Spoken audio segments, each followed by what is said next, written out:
إن الحمد لله نحمده ونستعينه ونستغفره ونعوذ بالله من شرور أنفسنا ومن سيئات أعمالنا من يهده الله فلا مضل له ومن يضلل فلا هادي له وأشهد أن لا إله إلا الله وحده لا شريك له وأشهد أن محمدا عبده ورسوله فإن أصدق الحديث كتاب الله وخير الهدي هدي محمد صلى الله عليه وسلم وشر الأمور محدثاتها وكل محدثة بدعة وكل بدعة ضلالة وكل ضلالة في النار وبعد அன்புள்ள சகோதரர்களே, சனிக்கிழமை தோறும் நடந்து வருகின்ற இந்த தொடர் மார்க்க வகுப்பினிலே இந்த வாரம் ரசூலுல்லாஹி ஸல்லல்லாஹு அலைஹி வஸல்லம் அவர்கள் சொன்ன ஒரு ஹதீதை விளக்கமாக வைத்து மையமாக வைத்து அதன் விளக்கத்தை இந்த உரையாக அமைத்துக் கொள்ளலாம் என்று நினைக்கின்றேன்.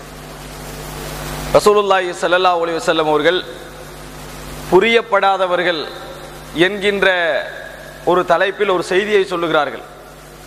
சஹீஹ் முஸ்லிமிலே பதியப்பட்ட ஒரு செய்தி, இன்னல்லாஹ யுஹிப்புல் அப்தத் தகியல் கனியல் ஹஃபி.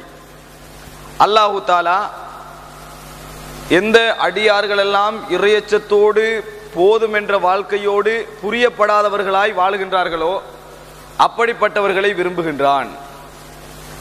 அதாவது இறையச்சத்தோடு போதும் என்ற வாழ்க்கையோடு புரியப்படாதவர்களாய் எவர்கள் வாழுகின்றார்களோ அப்படிப்பட்ட அடியார்களை அல்லாஹு தாலா விரும்புகிறான் என்று ரசூலுல்லாஹி ஸல்லல்லாஹு அலைஹி வஸல்லம் அவர்கள் சொல்லி காட்டுகின்றார்கள்.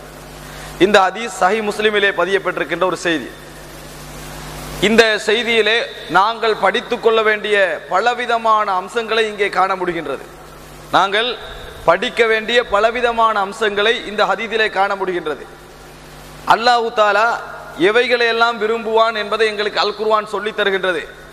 அல்லாஹ்வுக்கு நாங்கள் எதையெல்லாம் செய்ய வேண்டும் என்பதையும் அல் குர்ஆன் எங்களுக்கு சொல்லி தருகிறது. ரசூலுல்லாஹி ஸல்லல்லாஹு அலைஹி வஸல்லம் அவர்கள் வழிகாட்டி இருக்கிறார்கள். ஆனாலும் கூட இஹ்லாஸுக்கான சில அடையாளங்கள், ஒருவர் இஹ்லாஸோடு இருக்கிறார் என்று சொன்னால் அந்த இஹ்லாஸுக்கான சில அடையாளங்கள் இருக்கின்றன. ஒருவர் அல்லாஹ்வுக்காகவே வாழுகிறார் என்று சொன்னால் அதற்கென சில அடையாளங்கள் இருக்கின்றன. இந்த உலகத்தில் உண்மை என்று சொன்னால் அதற்கென சில அடையாளங்கள் இருக்கின்றன.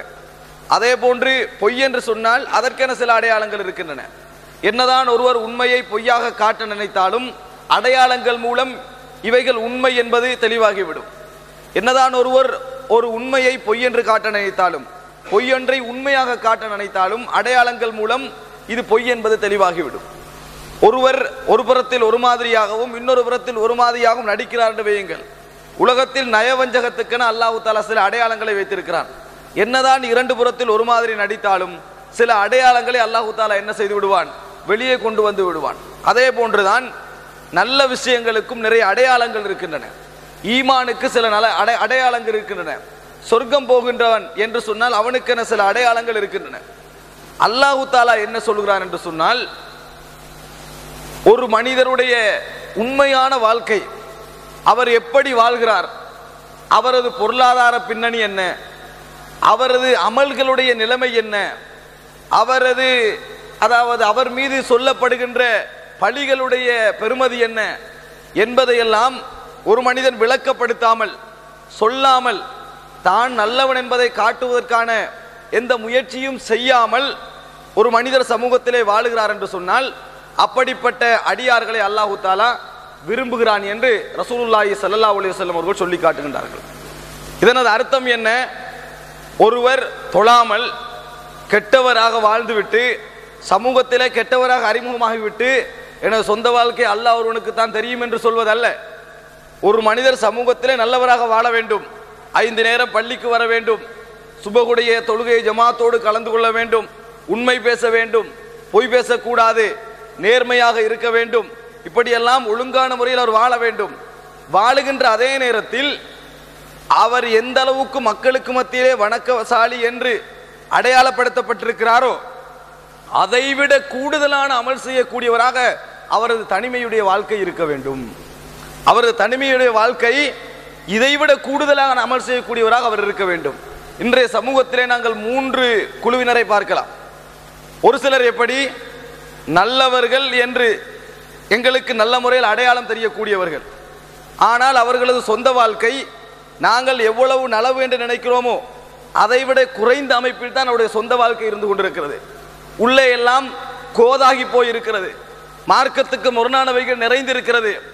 வெளியே பகிரங்கமாக அவர் வாழுகின்ற வாழ்க்கையை விட அவர் தனியாகி போனால், அல்லது அவர் வீட்டுக்கு ஆகிவிட்டால், அவர் தனிமையில் ஆகிவிட்டார், தனது நண்பர்களோடு ஆகிவிட்டால் மோசமான வாழ்க்கை வாழ்ந்து கொண்டிருப்பார், அல்லது அல்லாஹ்வுக்கு முரணான வாழ்க்கை வாழ்ந்து கொண்டிருப்பார், அல்லது கட்டுப்பாடு இல்லாத ஒரு வாழ்க்கை வாழ்ந்து கொண்டிருப்பார். ஆனால் வெளிரங்கம் மக்கள் அவரை ரகசியமாக பார்த்தால் எப்படி இருக்குமோ அதைவிட நல்லதொரு வாழ்க்கையாக இருக்கும். இன்னும் சிலருடைய வாழ்க்கை எப்படி இருக்கும்? வெளியே ஒருவர் பார்த்தால் எப்படி நன்றாக இருக்கிறாரோ அதே அளவில் உள்ளேயும் அவர் நன்றாக இருக்கிறார். வெளியே ஒருவரை பார்த்தால் எப்படி வணக்கசாலியாக இருக்கிறாரோ அதே அளவில் அவர் உள்ளேயும் வணக்கசாலியாக இருக்கிறார். வெளியே பார்த்தால் அவர் எவ்வளவு வறுமையோடு இருக்கிறாரோ அதே அளவில் உள்ளேயும் வறுமையோடு இருக்கிறார். கூடுதல் குறைவு கிடையாது. நல்லவரை நாங்கள் நினைத்து அவரை தனிமையில் பார்த்தாலும் கூடுதலாக அவர் நல்லவரும் அல்ல, அதே நேரத்தில் அவர் என் சமூகத்தில் எப்படி காட்சி தரப்படுகிறாரோ அதைவிட அவர் கெட்டவரும் அல்ல. நடுநிலையான வாழ்க்கை. இப்படி இது இரண்டாவது குரூப்.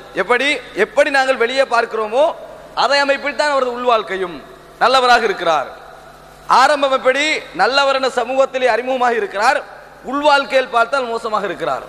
இந்த ரெண்டு பேரையும் புரியப்படாதவர்கள் என்ற தலைப்பு உள்ளடக்காது. மூன்றாவது ஒரு சிலர் இருக்கிறார்கள். அவர்களை பார்த்தால் அல்லாஹ்வை வணங்குகிறார்கள், இபாதத்தோடு இருக்கிறார்கள், அஹ்லாக்கோடு வாழ்கிறார்கள், பொறுமையோடு இருக்கிறார்கள், பாவங்கள் செய்வது குறைவு, நல்ல கட்டுப்பாடான வாழ்க்கை, வறுமையானவர்கள், இதெல்லாம் எங்களுக்கு தெரியும்.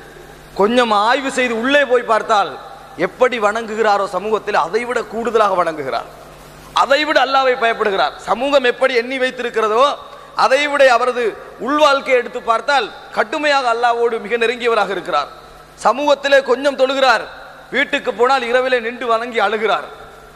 கொஞ்சம் உள்வாழ்க்கைக்கு போய் பார்த்தால் சமூகத்திலே வறுமையோடு இருக்கிறார்.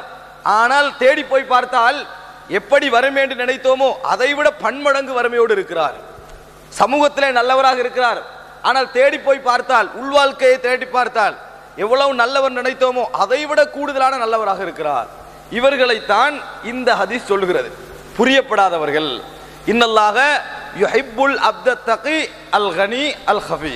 அல்லாஹு தஆலா இறையச்சத்தோடு போதுமென்ற வாழ்க்கையோடு புரியப்படாத அமைப்பில் யார் வாழ்கின்றார்களோ அவர்களை அல்லாஹு தஆலா விரும்புகிறான். சகோதரர்களே, ஏன் நான் இதை சொல்லுகிறேன் என்றால், நாங்கள் புரியப்படாதவர்கள் என்ற பட்டியலை சரியாக தெரிந்து கொள்ள வேண்டும். சில இடத்துல நீங்கள் தஹஜ்ஜுத் தொழுகிறீர்கள் என்று கேட்டால் அது எனக்கும் அல்லாஹ்வுக்குள்ள விஷயம் என்பார். எனக்கும் அல்லாஹ்வுக்குள்ள விஷயம், நான் தொழுகிறேனா இல்லைன்னு அல்லாஹ்வுக்கு தெரியும். இது உண்மையிலே அவருக்கு அல்லாஹ்வுக்குள்ள விஷயம்தான். ஆனால் இதன் மூலம் கேட்டவருக்கு ஒரு சந்தேகம் வரும், ஒருவேளை நமக்கே இவர் கடுமையாக தொழுகிறவர் போல இருக்குது. ஆனால் உண்மையில் அவர் தொழுகிறதே இல்லாமல் இருக்கும், உண்மையிலேயே அவர் தொழுகையே இல்லாமல் இருக்கும். அவர் என்ன சொல்லுவார் தெரியுமா? இது எனக்கு அல்லாஹ்வுக்குள்ள விஷயம் என்பார். உண்மையிலே அவர் தொழுதிருந்து அப்படி சொல்லி இருந்தால் பெரிய நன்மை. அவர் தொழுகிறவராக இருந்து அல்லாஹ் இடத்துல அந்த நேரத்தில் அழுகிறவராக இருந்து இவன் கேட்கிறத வெறுத்து இப்படி கேட்டேன் அமலை பாழாக்க போறானே அது எனக்கும் அல்லாஹ்வுக்குள்ள விஷயம் என்று சொல்லிட்டு போய் உண்மையிலே அல்லாஹ்வை வணங்குவனாக இருந்தால் அது மிக சிறந்தது. ஆனால் நிறைய பேருடைய பதில் அது எனக்கு அல்லாஹ்வுக்குள்ள விஷயம் என்ன சுபஹே தொழுகிறேன்னு அர்த்தம். அதுதான் விளங்கப்படுத்த பயப்படுறது. காரணம் என்ன என்று சொன்னால், எத்தனையோ விஷயத்தில் தான் செய்கிறேன் என்பதை காட்டிக்கொள்ள முயற்சிக்கின்ற ஒரு சமூகத்தில் நாங்கள் வாழ்ந்து கொண்டிருக்கிறோம். தவ்வாவாக இருந்தாலும் சரி, பணமாக இருந்தாலும் சரி, என்ன அறிவு விஷயமாக இருந்தாலும் சரி, இபாதத்து விஷயமாக இருந்தாலும் சரி, கொஞ்சம் சான்ஸ் கிடைத்தால் காட்டிக்கொள்ள வேண்டும் என்ற எண்ணத்தோடு வாழுகின்ற ஒரு சமூகத்திலே இருக்கிறோம். அப்ப அவர் இதை மறைப்பார் நம்ம சொல்ல முடியாது. இது நான் இஹ்லாஸுக்காக மறைக்கிறேன் சொல்ல முடியாது. கேட்டதுக்காக வேண்டி சொல்றேன், நான் தொழுகிறேன்னு சொல்ல பார்ப்பாரு. தொழுகிறவராக இருந்தா நான் யாருக்கும் சொன்னதில்லை, நீங்க கேட்டதுக்காக நான் சொல்றேன்,